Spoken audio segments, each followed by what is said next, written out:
The Crooked House pub near Dudley was purchased by Adam and Carly Taylor last month.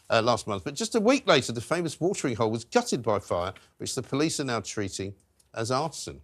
And within days, the pub was demolished without council permission, and it's been reported a digger was hired a week before the fire. Meanwhile... Listen, there's no suggestion they're involved in anything wrong here, by the way. Meanwhile, a petition calling for the Crooked House to be rebuilt brick by brick has now reached 18,000 signatures.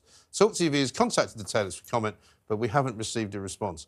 I mean, we were all quite saddened by the demise of this pub, apart from you. Oh, he was. Yeah, he's the only guy apparently hated the pub, went in it, said that it made him feel drunk, which is surely the whole point of the pub. Point. Yeah. But apparently... Great money saver. Yeah, you only have to have one pint instead of 10. You know.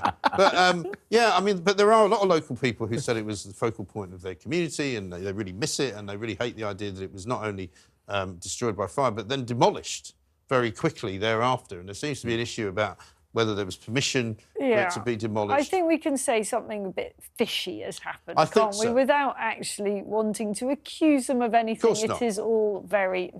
It is. I think what's interesting here is whether the land, and I'm not familiar with the site, you might be able to elaborate, might possibly have more value as land for development than it did as a hard, 100%. struggling pub. This pub was down a little off-the-beaten road where you couldn't... There's like So you wouldn't find massive, it, You'd only go there if you knew it was there, basically. Loads of potholes, filled with puddles. Yeah. You're like bouncing around as you get down to it.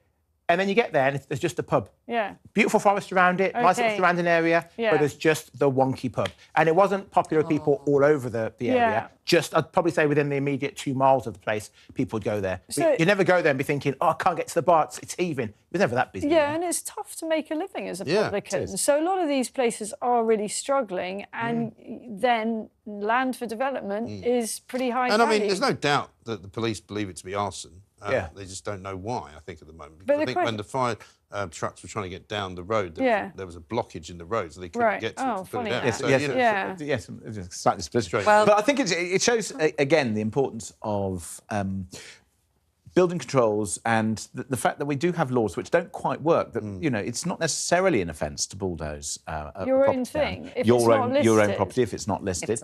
And I think, you know, there are a range of issues that we have, that when something becomes a local landmark, that even though it belongs to somebody, just because you own it doesn't necessarily mean that you should have full rights to do whatever you like with it. And I think that's where perhaps there's a hole in the law. We'll see. And there may well be other alleged crimes here. You know, if you are setting fire to things, even if it's your own thing, that may cause a public disturbance, or else the use of the emergency services. It could actually put at risk other property, other individuals. Forest as well. Exactly. So I'm not sure whether if something bad happened and they were responsible, they can expect to get away just because it was their interesting as well that this one particular place and this one particular story has kind of captivated people. Because, I mean, I'm sure there are situations where it's fires happen a lot, but this has had a lot of interest in it. It has. It's outraged a lot of locals. It's a petition but just everyone, really. Yeah, well, a petition to rebuild it amassed more than 18,500 probably signatures. crowdfund it, and people would probably want it rebuilt just to brick by brick, just to make the point. The people that I think we love a good pub, don't we? Yeah. And actually, probably, I mean, if you look at what's happened over the past 3 years post-pandemic, how many pubs have actually been destroyed because they haven't been looked after by the government. Living in a dream world? It's a bit of a curiosity as well. What's going on here? 18,000 isn't that much. 18,000 signatures, that's nothing. But that's not going to get anyone's attention. But here's the thing, though. If a pub closes, then there is... if it's the last pub in an area, then there is... It's not the last pub in the area. But it's not... There's loads of pubs in the area. But there is... He really hates it. There is JJ there is legislation that if the pub is... What's wrong with him? If there is legislation that means that if there is a pub which closes, then sometimes the locals can have the ability to force the purchase. So, of course, if the pub is no longer there... So, for example, I was involved in buying the last pub in the village where we are by the coast, and there was a huge crowdfunder because people wanted to build property on it and, you know, build houses on it, and it was the last pub, so we were able to save it. But then, you know, the owners, of course, they wanted to resist that. So it's very possible that this isn't the last pub.